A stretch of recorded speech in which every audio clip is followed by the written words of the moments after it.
บ้านว่าเฮานั้นหักกันมาโดนตั้งแต่เรียนมัธยมอยู่ม.ต้นตอนนั้นจำได้หลังจบม.ปลายน้องและอายก็ห่างลาไกลไปตามหาความหวังตั้งไว้เข้าสู่มหาลัยไปคนละทางวันนั้นก่อนจากยังฝากหากมันสัญญาเมื่อเฮาสองเรียนจบศึกษาจะกลับมาสานต่อความหวังดังสัญญาไว้บ่เปลี่ยนใจลืมไล่ความหลังบ่ปล่อยหักเฮาอ้างว้างดังอายและนางได้ให้สัญญาแต่แล้วเหมือนฟ้าผ่าลงกลางใจหูข่าวว่าน้องสามวัยแต่งงานไปก่อนอายแล้วนะแต่งกับคนมี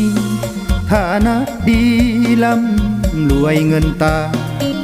อายคนจนต้องทนก้มหน้าหลั่งน้ำตาละทมคมคือ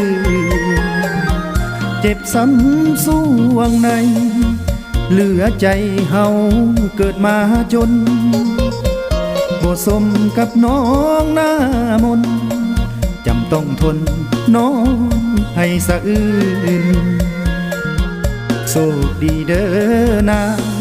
ขอลาห่างจากน้องขวัญยืนไปปัวใจตัวเองให้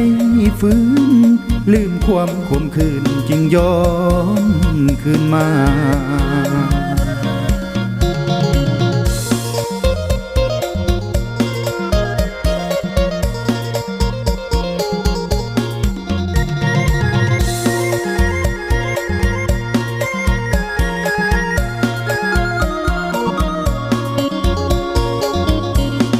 แต่แล้วเหมือนฟ้าผ่าลงกลางใจหูข่าวว่าน้องสามวัย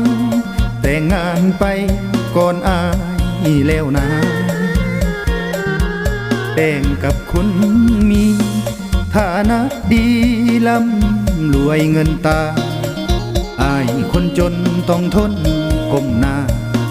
หลั่งน้ำตาละทมคมคือ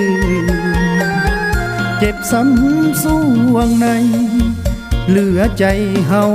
เกิดมาจนบ่สมกับน้องหน้ามนจำต้องทนน้องให้สะอื้นโชคดีเด้อนางขอลาห่างจากน้องขวัญยืนไปปัวใจตัวเองให้